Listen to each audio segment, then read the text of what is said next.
The opinions expressed by the host and guests in this show are not necessarily the views of Children's Health Defense.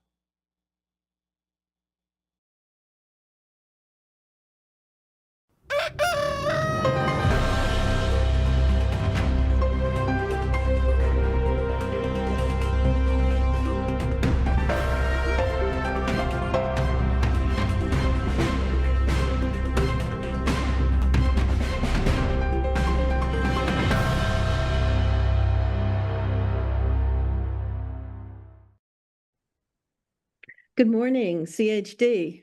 I'm Meryl Nass, and today we're going to talk about the World Health Organization, which is having its 78th annual meeting starting today on Monday the 19th. And my guest today is Christian Oesch, a Swiss activist, president of the WIR organization, which is almost a parallel organization to Children's Health Defense.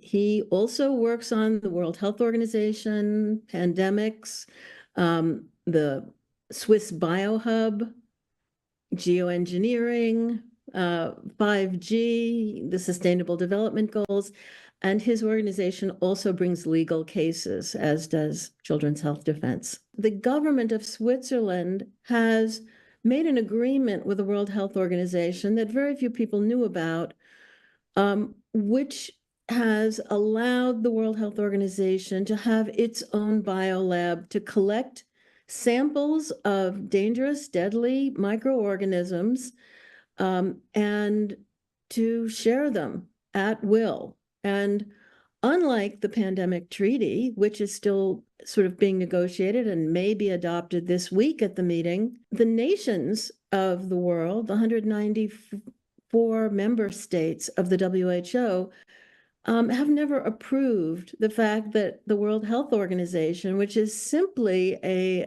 supposed to be run by its member states, has decided to manage a class of weapons of mass destruction by itself, using a containment lab run by the Swiss government under contract. So we're going to be talking about that. We're also going to be talking about the fact that there are probably interesting reasons why the World Health Organization is in Switzerland and why other multilateral organizations are creating headquarters in Switzerland as well, and why and what does it mean that the Bank of International Settlements, for instance, is also in Geneva? So Christian, will you introduce the audience to a little bit of information about what's going on in Switzerland and how is it unique? Well, thank you so much for having me. First of all, Meryl, I'm pleased to be part of this broadcast. Yeah, we're speaking about the World Health Organization and the assembly that started today. And just up front, Meryl, I can tell you the Swiss are right in the middle of it. They're really dead center in it. And our federal council member, Schneider-Baumann, she also agreed to just go ahead and add an extra 66 million on top of everything else that we already paid towards that organization. So you can just see that we're right in the midst of everything here, and it just keeps on going. And yeah, you mentioned the Biohub facility here in Spiez. It's probably, if you look, airline, probably 10 kilometers away from where I'm actually living. It's very close, about 30 minutes from the capital of Bern. It actually goes back all the way to 1925 when this facility was started in the Swiss military. So it was always, established and founded based as a military resource, and it is still today a Swiss military resource. And it has two aspects of it. One of them also has to do with making ammunition and stuff and weapons. So that it's a really interesting combination. When we look, we have kind of the war machine, lab joint with the pathogens, also the Biohub new in contract and an agreement between the World Health Organization and the Swiss government. So this is as you mentioned, also for us, the people here that follow this, that research this situation, an extremely hot item, so to say, and I think what's also very interesting is just last year NATO established also an office in Geneva. So now we have all the big NGOs, the unelected, okay, that are facilitating this worldwide coordinated, extremely well coordinated effort to kind of take away our sovereignty. In other words, our individual personal sovereignty as well as the national sovereignty. And actually that fits perfect into the national government's, should I say, position, because now they can take themselves out of the crosshair, so to say. They are elected, they're still facilitating their activities, so to say, not representing the people any longer. They're representing other interests, lobby interests, and also from those NGOs' interests. And I can see top down that our Swiss government is caving more and more and more. And now that combination that NATO is also now in Geneva, exactly where the World Health Organization is located, that is very, very interesting. And as we kind of discussed prior to this call here, Meryl, it is an interesting thing. What's happening is because that lab, that's a BSL Lab 4, that's the highest level security level of biolabs, and Switzerland is the #1 biohub worldwide. There's others, but Switzerland facilitates an extremely special situation because here, obviously, the World Health Organization and also NATO and everybody else along with this can enjoy immunity. So nobody can step on their grounds. They can do and facilitate what they want. So for us here... Let me interrupt you, Christian. Yes. For the audience. So what he's saying is that the government of Switzerland has actually granted sovereign immunity, diplomatic immunity, to the officials of NATO, to the officials of the World Health Organization, to the officials of Gavi. That includes Bill Gates. Bill Gates is untouchable in Switzerland. And so are these NATO officials. So are the officials of the Bank of International Settlements and many other NGOs and groups. So if they get in trouble, for instance, let's say the United States wanted to accuse Bill Gates or somebody else who's involved with one of these organizations of having a role in creating a pandemic, they could simply fly to Switzerland and become untouchable. They could not be arrested. Their buildings could not be entered by the police, and they could live a happy life. Another thing that's going on in Switzerland right now, I'll give you a sec, is that the biodefense industry has been doing massive construction. So they expect multi-billions or trillions of dollars to continue to be spent, even more than before, on what is called biodefense, but often is also bio-offense and vaccine development. And they are locating themselves in Switzerland for that business. You hit it right on the head, Meryl. I couldn't say any better. When we kind of follow what's happening, I think we're creating an extremely dangerous situation here. Switzerland itself, #1, we compromised with getting close to the NATO. We compromised our sovereignty, our neutrality, and along with that, the Swiss government took the same sanctions as the EU.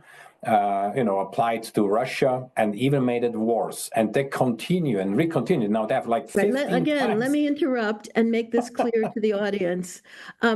What Christian's talking about is the fact that Switzerland is unique in that it is not a member of NATO. It is not a member of the European Union. It isn't ruled by any other entity like almost all the other countries in Europe are. And it's maintained that high level of sovereignty for hundreds of years. And because it's in the Alps, it has been hard to conquer. And yet now, somehow, the powers that be have taken over the Swiss government, and Switzerland is giving up this incredible ability to be free of outside interference and influence, and is caving and doing whatever NATO and the EU want, doing exactly what, most other countries did for COVID. Absolutely. And if we take a step further, Meryl, we still have active war going on, right? If we call this almost proxy war, United States, Ukraine. Russia. In Ukraine, right. In the Ukraine. Proxy war. Yeah.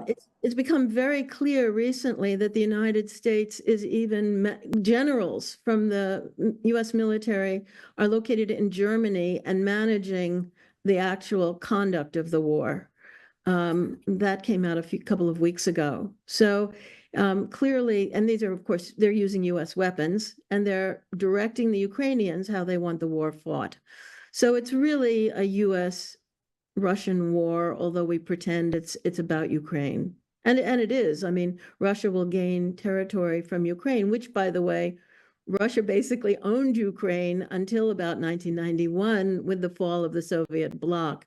Ukraine was part of the Soviet Union and was a very important part. Many leaders came from Russia. In fact, Zelensky, his native tongue is Russian, not Ukrainian. Yeah. So if we look at those developments, Meryl, we have to recognize that obviously when we look at the traditional acts of war, okay, we have to look now at the asymmetrics of war. So based on the art of war, right? So we know that the war that's being fought in the Ukraine right now is extremely expensive. It sucks up so many resources. So we recognize when we research, okay, this biohub here in Switzerland facilitates, the actual cheapest way of war, which is through bioweapons and pathogens. And if Switzerland is that center and they're facilitating those pathogens around the 194 member states of the UN and the World Health Organization, well, hello. And then we have Mr. Tedros down there in Geneva, the World Health Organization. And any day, he has a bad day, he can call out a new pandemic. And here we go. It is really crazy. And Switzerland is actually, by giving up neutrality, giving up, the sovereignty to all these international organizations based on private interests, we have private money pushed into this, such as Bill Gates, et cetera, et cetera. It makes Switzerland, literally Spiez the lab in Spiez, a target for a blast from Russia. It could be a strategic knockout, and we're heading in that direction. So Switzerland didn't just kind of put the sanctions on Russia; they also actually blocked and froze the assets, okay, the Russian assets, not just from the government, but also businessmen and corporations. So if we want to take somebody off, is when you freeze their assets and you do all these things, and you actually are dead center to mobilize the bioweapons manufacturing right out of Switzerland. I think we need to be concerned here what Switzerland is doing, because I have written to every single general here in Switzerland. We have about active right now 56 or 57 1, 2, or 3-star generals. And I have written to them multiple times, asking them if they're even aware really what's happening here, because in Switzerland, it's the politics that decide what the military does. And so we have mainly a militia army, okay? So we have a very large reserve. We don't have that many professionals that pull a salary every month, but those generals are all with their pants full, and they are not doing anything against NATO. And any general that speaks up against that closeness, getting in bed with NATO and this whole thing that's forming up here, they're being eliminated through the personal security process. So there's a process they go through every year. And if someone is not exactly going along with the basic narrative, they're getting kicked out. And that happened last year.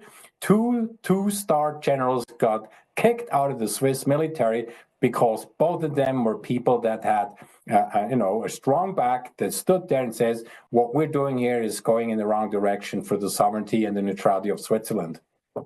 Okay, let me go back and talk about the WHO. So 78 roughly years, not quite, 77, I think, since the WHO was formed. And what they've been trying to do up until Trump became president with the United States and with all the other Western nations is to create a structure under which the World Health Organization could run global public health in emergencies and expand the definition of public health using this odd concept called One Health, where suddenly everything becomes part of health. Animals, plants, and the environment are all health. And as the Director General of WHO said yesterday, they're interested in road building, they're interested in people being healthy at work, and they want to be involved in everything. As long as you can define everything as having something to do with health, you can govern it, or at least that was what the World Health Organization thought. So anyway, the World Health Organization's bureaucracy, along with diplomats from a number of countries, created a pandemic treaty and a series of massively amended something called the International Health Regulations, and tried to really gain, as I said, a great deal of sovereignty over the nations to manage health and expand the definition of health. And they weren't able to do this with the health regulations. They got a watered-down version that was accepted last May. They also tried to create a pandemic treaty that would give the WHO even more authority. So it would direct nations that they must, for instance, issue emergency use authorizations for vaccines when a health emergency is declared. And the Director General of the WHO could declare a health emergency anytime he wanted with no particular standards, no written standards. And then once he declared one, he would be able to manage it and tell nations what drugs they could or couldn't have, etc. And they would roll out unlicensed vaccines with no liability. In other words, if you died or got sick from a vaccine, there was nobody to sue.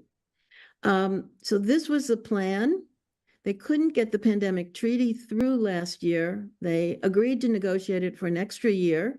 They've done that, and they still couldn't get it agreed to. And then finally, last month, they watered it down tremendously, but created a structure that the diplomats, and particularly the World Health Organization bureaucracy, created a structure of all the things they wanted, but they weren't enforcing. They weren't making these provisions obligatory. They weren't forcing the nations to go along, but they said, this is what we want everybody to do. And so that is the document they're voting on this week. And if we could bring up my summary of what the WHO was trying to achieve with the pandemic treaty and the international health regulation amendments. So basically, they wanted to achieve global governance whenever they declared public health emergencies. They wanted to control information, in other words, censor the world electronically, and demand that nations impose censorship based on WHO narratives. They wanted this idea, One Health, to be basically embedded into national laws. It has been embedded in the United States and in some other countries. They wanted everyone to believe that pandemics are due to spillover from animals and contact with animals, and therefore we need to reduce our contact with animals and change many things in the environment to avoid pandemics, which of course is not true at the moment because the serious pandemics these days are being caused by lab discoveries. When the WHO did not get its, so it also tried to create, perhaps the worst thing in the pandemic treaty was called the PAB system, the Pandemic Pathogen Access and Benefit Sharing System. The idea was that every nation would go out to find its own very deadly viruses, bacteria, fungi, and provide them to the World Health Organization, give the WHO samples. Also, each nation was told that they should develop a capacity to genetically sequence these deadly microorganisms. They should sequence them, and they should put the sequence online in a publicly accessible database. Now, that database would have some, secrecy provisions, but a hacker could potentially get into it. And it is possible now, it has been done. You can make deadly viruses just by knowing the sequence. So this is what the WHO wanted, and as a result of many of us trying to explain to the world what they were up to, they haven't gotten it. So let's look at what they're trying to get instead. What they did is, at the WHO, passed this watered-down version of the health regulations without a real vote, by just claiming, bang down the gavel, we have a consensus, nobody's complaining, even though when they allowed countries to talk about their feelings once the vote was over, a number of them said they were against it, at least 5 or 6. And then they did the exact same thing at the UN, which had created a document called A Pact for the Future, where the UN was trying to get a document that would allow the UN Secretary General to declare not health emergencies, but global emergencies, global shocks, again, with no standards. And then he would be able, the Secretary General of the UN would be able to tell nations how they had to manage their global shock. Well, he didn't get that either, but a watered down version was passed by consensus last September. And remember, the WHO and the UN are sister agencies. They work tightly together. And both of these were attempting to tighten up global governance. So the UN even put out a press release the day after it wasn't a vote, their consensus, claiming that that the purpose was to transform global governance. And I'm quoting from the press release. The main takeaway is that those two documents created a blueprint, and the pandemic treaty, which is up for probably another consensus procedure this week, is also producing a blueprint for where the WHO wants to go. It's not demanding that countries obey, but it's telling them we'd like them to do certain things and hoping that in the future they can add enforcement and requirements to this. Furthermore, this very terrible provision, the Pandemic Pathogen Access and Benefit Sharing System, which would allow nations to share danger, and the WHO to share their dangerous pathogens with whoever they liked, that has been taken out of the document because they could not get agreement. And the plan is they're going to adopt the pandemic treaty, and then later, sometime in the next year, they will create a pandemic access document that will be part of it, and then it will be a complete treaty, whereas it'll be incomplete this week. What is the role of Switzerland for globalists who are trying to gain more and more centralized control over us? Okay, I think that is a fantastic question here. And I think for the people that have been doing research and have been awake, I think it's been clear for many, many years. But I think for most people now, and also the entire world, you can recognize that Switzerland is becoming the control center of this global takeover. This is really the front for this kind of new world government centralized out of Switzerland, because we're worldwide still kind of considered the neutral, sovereign, extremely political, stable, even our currency, the Swiss franc, everything is great. So I think this stage has been utilized for a long time. And folks that have researched Switzerland, we show the whole world with symbolism where we stand. Just look down to the Vatican and kind of look at who is guarding the Vatican. So when the Swiss guards are protecting the Vatican, I think we're much, much deeper into this than actually people that, just our general society here. Even we have a lot of politicians that don't understand how deep this goes. So, but for me personally, I've researched this for over 24 years.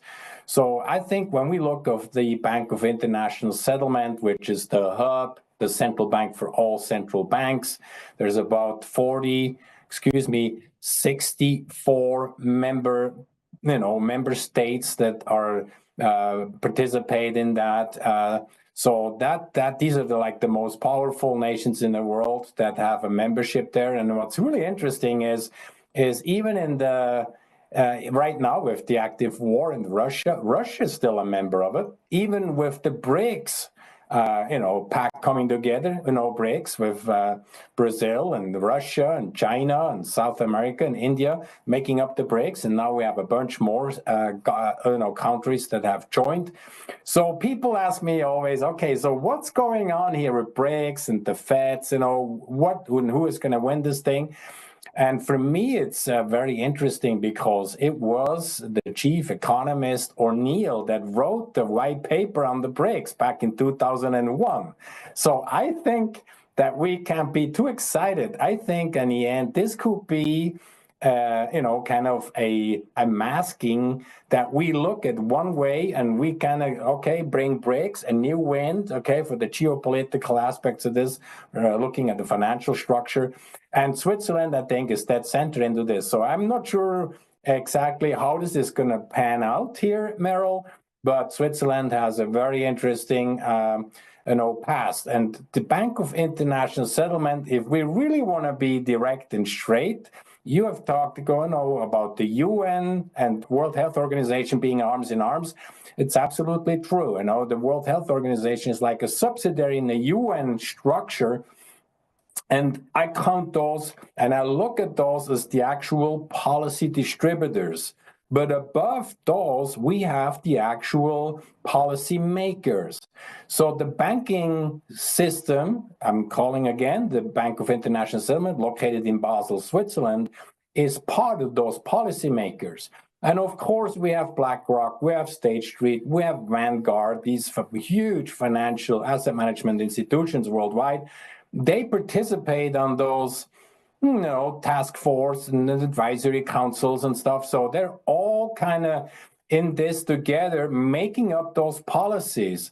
And what I did in my research, I recognized in 2019 in the fall, these key individuals that make up those institutions and run this thing, they met in Jackson Hole, Wyoming. And I believe, that's when this really was all called into motion here with the COVID pandemic. That's when they kind of went for, this is the going direct reset because our monetary system, the debt monetary system is bankrupt. We need a worldwide event where we can literally come and pretty much relive and give new kind of life into this actual bankrupt monetary system.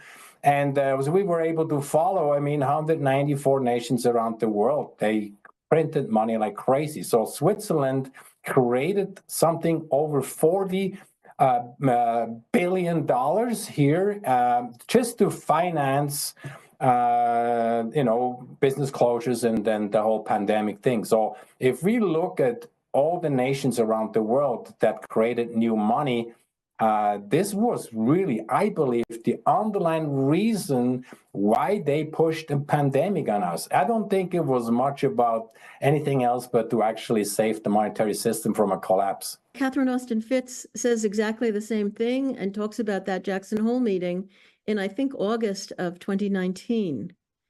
Let me go back to the pandemic preparedness issue and the biohub.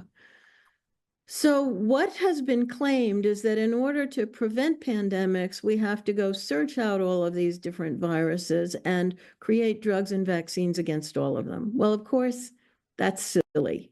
First of all, it's not necessary because we do have many repurposed drugs. And now because of COVID, we've learned that for most viruses that we know about, there exist repurposed drugs.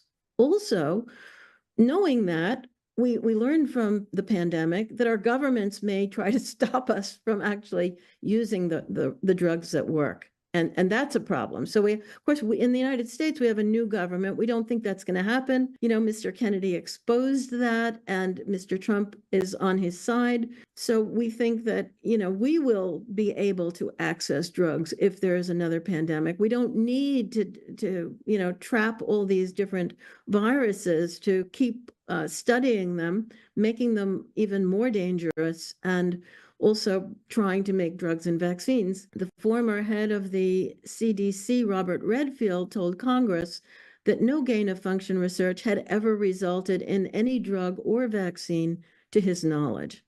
So even though the virologists will tell you they have to do gain-of-function research, it's absolutely necessary. It isn't necessary. It's useless unless you're making weapons. And so we don't want this to go forward. Now, while the WHO is negotiating this pathogen access and benefit sharing system, the idea was that nations would give the WHO their pathogens, and then if a drug or vaccine or a test was developed from those pathogens, that country would get royalties.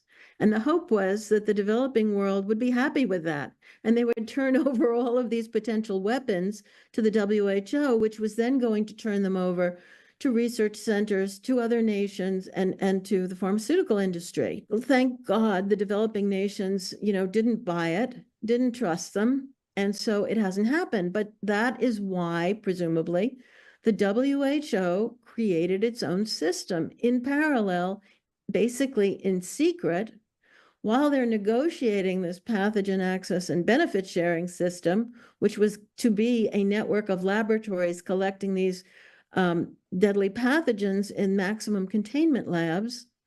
The WHO made an agreement with the government of Switzerland to gain access to Switzerland's maximum containment lab and create its own pathogen library. And they have gone very far with that. They've been doing it for 4 years, and they have a whole library of different SARS-CoV-2 strains and a library of monkeypox strains. And 11 months ago, they said they were getting ready to collect other microorganisms in their maximal containment facility. So this is the WHO's own statement about what they're trying to do with the biohub, which is located in Spiez, Switzerland, in a military facility. They want to promote rapid and timely sharing of these samples of, basically, these can be biological weapons, deadly, potential pandemic pathogens. Only those with the potential to cause epidemics are pandemics. Those are the only ones they want. They want rapid access, equitable access. They want to give it to all countries if they want them. And in an earlier draft of the pandemic treaty, the WHO actually said that they would, when a country had these microorganisms, they then could share them outside the WHO system or sell them. They could do what they wanted with these pandemic pathogens, which of course is crazy. We have a biological weapons convention, and we have some other legal strictures that restrict the transfer of deadly biological agents. And this treaty went into force in 1975, so it's 50 years old this year, and it prohibits nations or subnational groups from acquiring or transferring biological weapons agents. So what the WHO is doing is ignoring this treaty and just going ahead and planning to accede, to approve transfers despite this. Switzerland said they've never had an accident at the Spiez lab. It's perfectly safe. Well, could that possibly be true? Not really. The United States, because it's complying with the Biological Weapons Convention, has to identify, record every transfer of a biologic agent, and the CDC has to approve every transfer ahead of time. And if you have an accident, you have to report it to this CDC USDA program, which is called the Federal Select Agent Program in the US. And so this is the most recent report that they've published. This is for the entire United States at all the high containment labs, and there are several hundred BSL 3 and 4 labs. They have had reports of 8 losses of agents, 215 releases of agents, 764 employees in these facilities had to be checked because they were exposed to deadly agents. One worker did develop an infection, but maybe most concerning, the FBI was notified of 16 different potential security-related incidents, and 7 were investigated by the FBI. We don't know if anybody was charged. This is just in 1 year. This is 4 accidents a week, as well as a theft every month or so, well, we don't know if they're thefts. We don't know what the security-related issues were, but there are plenty of them if you look for them. And I'm sure that Switzerland, the scientists in Switzerland are no more adept with their hands than they are in the United States. Right now, people of Switzerland are dealing with their own bio lab in Spiez, which was already a maximal containment facility, and it's being expanded and it is being shared with the World Health Organization.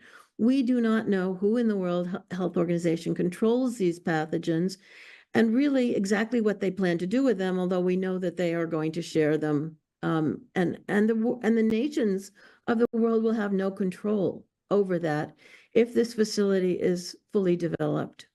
What does it mean for the people of Spiez or the people of Switzerland and the people in Bern, Bern is the capital of Switzerland, and it's only 15 or 20 miles away from this biolab? What are the implications for the Swiss people? Yeah, I think, Meryl, this is going to rest with our organization and some others that we may work with to really broadcast this development out. I think most people that live around this lab have no idea what's happening. Most people in the government, especially in the politics, don't understand, have absolutely don't consider this, what's happening, a priority. So I think we're going to have a lot of work ahead of us here to inform, in other words, a grassroots movement. And we just launched actually a platform to do just that, where we went to every single commune and state government website, identifying everyone that's working in this in this construct, so to say, as employees, so we can actually broadcast this very sensitive information through people that work for the government, that are part of this. And obviously we're going to go from the bottom up, we're going to go from the middle of the community all the way to the top of the government. So I think I'm excited to go get this out there, because there's no parliamentary oversight of this activity here in Switzerland. The liability, accountability is extremely unclear. Meryl, I went back and looked over this stuff. I mean, especially talking if there are accidents, and I'm sure this has happened, this all got kind of swished over the carpet. So possible also the circumvention issue with the Nagoya Protocol of the biodiversity. I mean, there's, I think Spiez could become a substantial Trojan horse. And when we see what's happening, the development in the Ukraine, anybody that is watching this clearly, not just watching, following Western media, but also kind of maybe following some media that it's covering the other side, considering about Russia media, we have to anticipate that the biolabs that have been shut down, taken over in the Ukraine, and then some of them are still in Western control, say, so NATO control, I think Spiez makes a perfect, place to bring the stuff back into NATO control, into a sovereign, neutral state, such as government, and then a military BSL lab, level 4 here in Switzerland. And I believe we have, possibly with the new construction of the new lab, that's actually right now in the planning that they're going to do a new lab. And what's really wild is they're trying to actually do it on site. It's not like changing site, but they're talking about they're doing everything, not a remodel, but tearing down buildings and building it back up and have everything ready by 2030. So I think we have logistically a huge challenge to actually be the #1 biohub for the World Health Organization, with the PAPS system, and go into construction site. I think you would agree with me, Meryl. We're looking at something that's kind of very challenging. So I see construction going on around this facility outside in the kind of a radius of 1 to 1.5 kilometers. And I think things are happening and it's all highly secret. And that's all I'm going to say here. I think we will keep our eyes very open, our eyes, and kind of close our mouth while we do our due diligence work on this. But it's very interesting, and I really think that they are bringing those pathogens, all the stuff that's been worked on in the Ukraine, for me, extremely corrupt situation comes and gets reincorporated into a very nice, secure place, and there's no better place than Spiez here in Switzerland. What do you think, Meryl? Yeah, it's interesting you say that. I also heard from people in Sweden that they thought some of the materials in the Ukraine biolabs were being brought back to Sweden as well. There's no open literature to tell us what's going on with those Ukraine biolabs. It's a big mystery, and it's very concerning. Let me finish this out by talking about President Trump's executive order on gain-of-function tests. I wanted to summarize what Trump's executive order, it's a long one, does regarding gain-of-function. This is a start. And why is it important? Because the Biological Weapons Convention exists, but it doesn't account for inspections or punishments, and so it's unenforceable, and we need something that's enforceable. It's important to know, and it's acknowledged now, that the influenza that we had in 1977 actually came from a lab. It wasn't a natural influenza, and of course COVID came from a lab. Now, the definition of gain of function is important because Fauci tried to change the definition, and many virologists are also trying to change the definition so that they can continue doing the research they want to do. And the EO, executive order, provides a pretty clear understanding of what gain of function really is. It stops it immediately from being funded in foreign countries where we don't have oversight. And it's giving federal agencies and officials a period of time from 3 to 6 months to write policies that will ban it or limit it and provide good oversight in the future. So we don't have those policies yet. People have said, well, it can still continue. Of course it can continue because we don't have the policies, but we will have policies in a few months, and hopefully they will be excellent. And hopefully the public will be able to weigh in on whether we like them or not. The main thing it's going to do is provide a framework for a verification protocol internationally, because you can't ban biological weapons or pandemic pathogens in one country. It doesn't work. You have to ban them around the world, and we all have to get together, and this is a potential start for that. But it isn't enough. It's just the beginning. And so these are some of the next steps. We need a global strategy, a global treaty, and not this pandemic treaty that the WHO is pushing out, which is designed to make it easier to collect and release biological weapons and create pandemics. We need the ability, which we don't have now in the United States, to investigate labs that are not under government contract. So private labs that are working on gain of function or dangerous pathogens need also to be subject to inspections. There are companies that sell strings of nucleotides that can be used to make pandemic pathogens. There's only a few companies that do this, and they need to be monitored. And the executive order does that.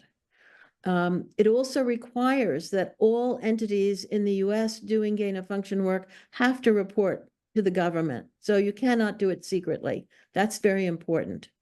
Federal funding needs to end, and we have to make it a crime to develop, to create potential biological weapons. It isn't a crime right now. We have sort of a crime called scientific misconduct, but the only punishment is that you lose your federal grants, or you're restricted from getting federal grants for a few years, but it does not actually have criminal penalties. And we need that because the world is at risk, and because it's clear from the attempted pandemic treaty and the attempted international health regulations that the globalists who would like to control the world wanted to control the world's potential pandemic pathogens and be able to release them at will. And this is something that under Secretary Kennedy and President Trump, the desire is to stop this. Efforts are already being made at the NIH to end gain of function work. And we need to support those efforts, try not to criticize them at this early stage.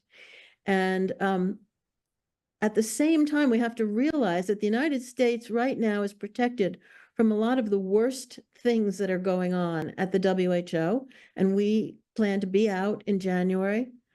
But our safety, the safety of Americans, hangs by a thin thread, relying on the fact that Trump is president and Kennedy is Secretary of Health and Human Services.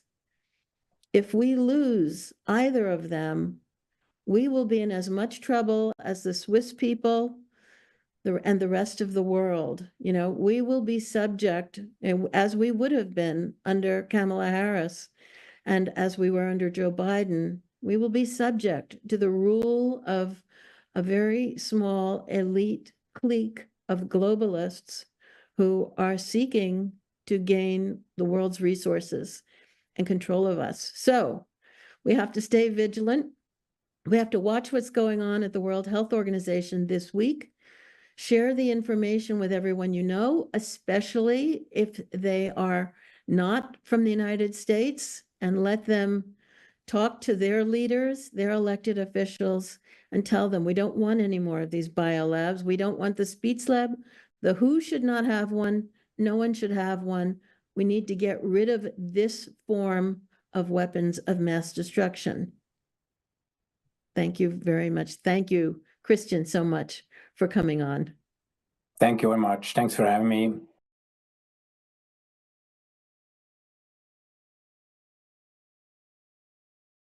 Okay, we're live. Okay. So tell everyone your name. My first name is Dee. My last name is Karleskint. And this is a story about your mom. Yes. Okay, talk us through what happened. Okay. Well, Mom was... No, it doesn't matter. It's okay. It's sad.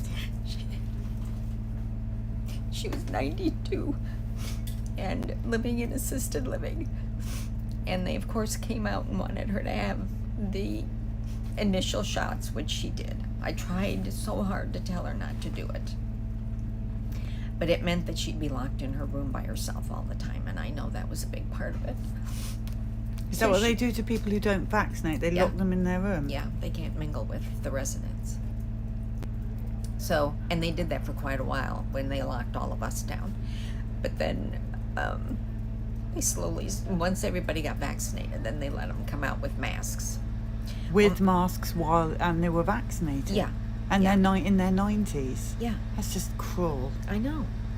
And I tried to tell her, Mom, if you're vaccinated, why are you having to do? Well, that's what they tell us we have to do.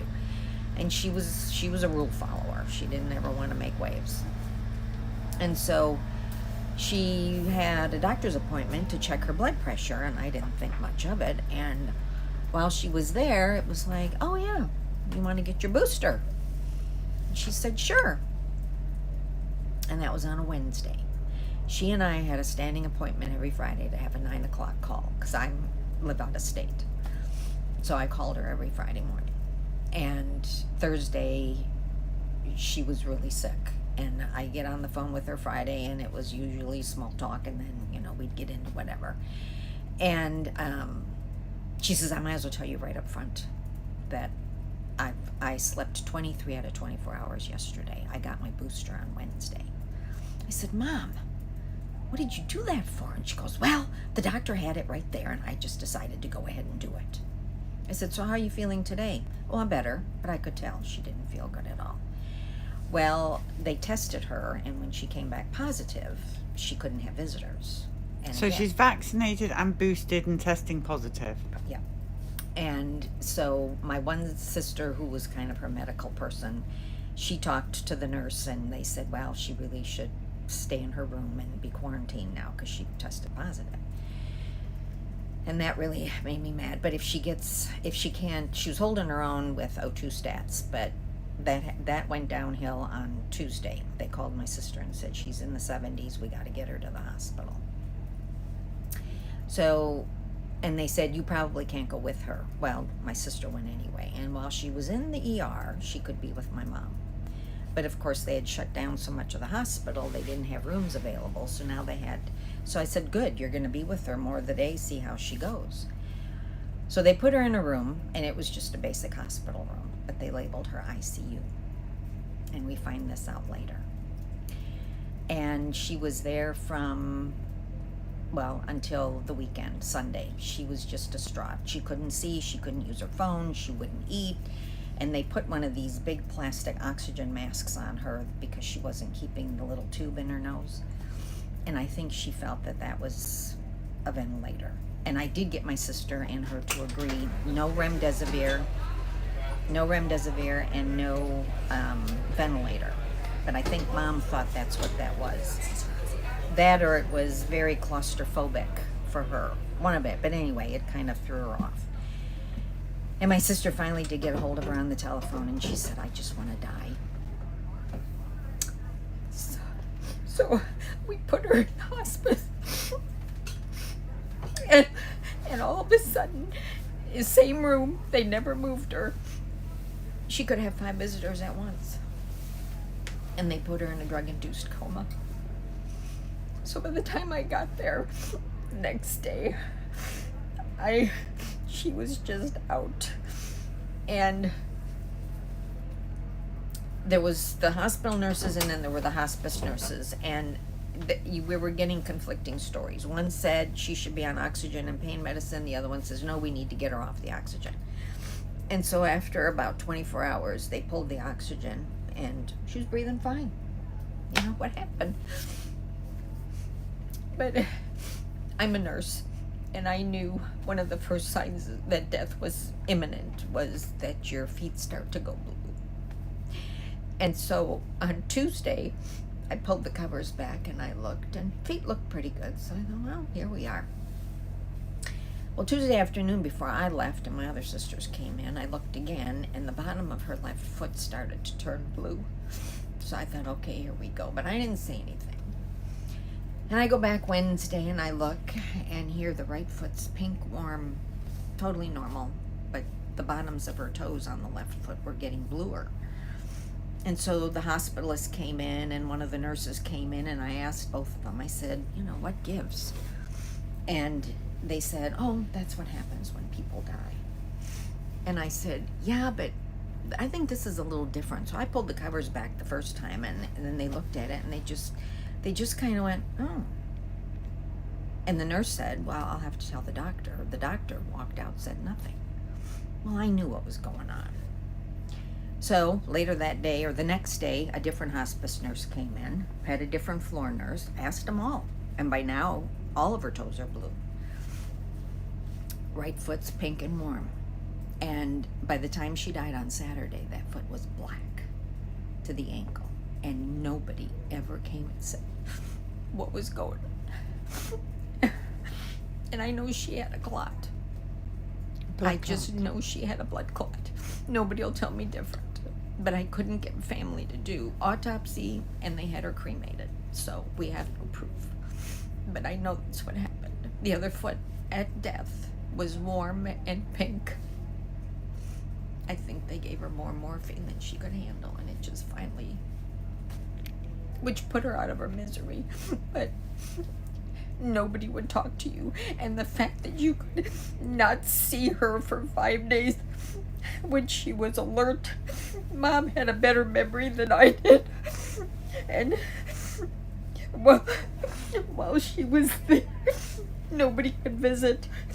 So the last day we asked about wearing these gowns, because there was a rule that when you tested positive, you went 10 days and then you were clear. You didn't have to do all the sterilization stuff. And we were to that point from when she tested. And so we asked the nurse, well, why are we still doing this? Well, because she's got COVID. I said, well, technically not. And she said, well, let me check, because we put the 10-day thing to her. Well, she came back and she goes, well, when you're admitted into ICU, it's 20 days before you can stop the sterilization process and wearing gowns going into the room. I said, ICU? I said, that's a bed and a dresser. That was it. Well, she was labeled as ICU. So she did everything we were all told to do. Yes. She complied. She got vaccinated, she got boosted. Yes. Then she got COVID. Yes. And then she died. And she died. Well, I'm so sorry. Yeah, I know. It's I have yet to cry like this. So I'm needing to do this, I guess. But yeah, I've been so angry because I had ivermectin. I had everything she needed. I had the ventilator. We had the mixture to do the inhalation. I could have, while she was still in assisted living, I could have stuck up there and did this for her. But I got pushed back, and I had no medical authority. I'm sorry. So it was, it's very frustrating when you know you can do something and then you can't. So anyway, that's my story. But thank you so much for telling the story. I'm really sorry. You're welcome. You know, maybe the tears needed to flow, and you can feel a lot of emotion in here. Yeah. There's a lot of stories already being told. The energy. There's the memorial with all these pictures around you. We're going to put your mom in here. Perfect. In June of 2000, behind closed doors at a secluded retreat in Georgia, top scientists, government officials, and pharmaceutical executives met in secret. Their mission? To discuss alarming new data. Data that showed a strong correlation between mercury in vaccines and neurodevelopmental disorders. Officially titled Scientific Review of Vaccine Safety Data Link, this would later be dubbed the Simpsonwood Meeting.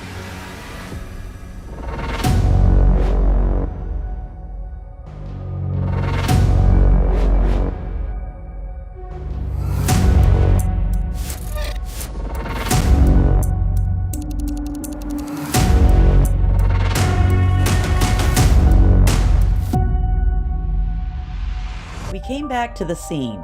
All we could find was rubble, where the retreat and conference center once stood. What happened in this place was never meant for public ears. What happened next would change history.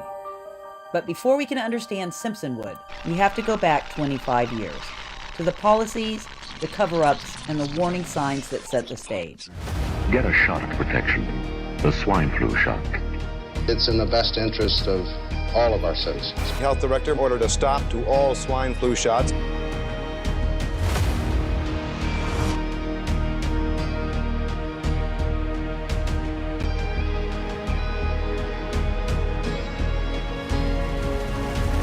And to grasp its full consequences, we must examine what has happened in the 25 years since. It used to be 1 in 10,000, and now it's 1 in more than 250. It is a perfect exponential curve. Parents making decisions about their children's health deserve to have the best information available to them. You have studied vaccinated versus unvaccinated. We have not studied vaccinated versus unvaccinated. We're not sure what causes autism, but we know that vaccines do not. Vaccines do not cause autism. Vaccines do not cause autism. There is no correlation. The dramatic rise in autism diagnoses, 1 in 31 children, up from 1 in 54 children back in 2016. Scientific progress on this has been slow because scientists are frankly scared to ask the question. Genes don't cause epidemics. You need an environmental toxin. One day everyone will know the truth about vaccines. Uncover the truth about what happened at Simpsonwood and how corruption in the pharmaceutical industry, along with collusion at the highest levels of public health, paved the way for the explosion of chronic health issues in our children. This is a must-watch event.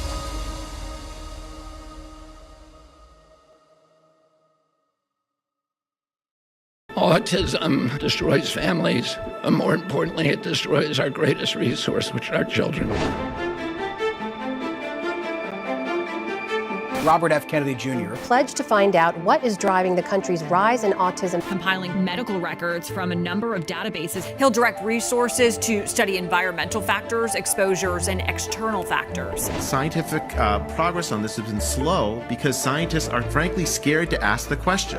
Genes don't cause epidemics. You need an environmental toxin, and we're going to look at all the potential culprits. With no a priori thumb on the scale, you can't look at that. Yeah. I'm very grateful to the Secretary for finally saying from an important public platform that this is an epidemic and we need to find the causes and we need to stop it.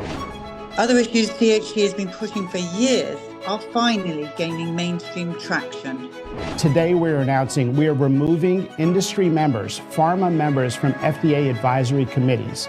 We're seeing reports that you're considering removing the COVID vaccine as a mandatory shot for children. The recommendation for children was always dubious. The vaccine itself does have profound risk of myocarditis, pericarditis, even strokes. Very, very, very, very few people are still taking these things. In that sense, the mRNA vaccines for COVID in the marketplace are effectively dead. We are working together to change the federal fluoride recommendations, and we're looking at the science now. There's a direct inverse correlation between fluoride exposure and low IQ in children. Health officials announced plans to phase out 8 artificial dyes from our food supply. The FDA is effectively removing all petroleum-based food dyes from the U.S. food supply. We don't have a surveillance system that actually works, and that is a crime. And we will do that right away. And I understand the perverse incentives that need to be changed right away. When there's a political will to answer a question like this, it will happen. We're going to change things for real this time.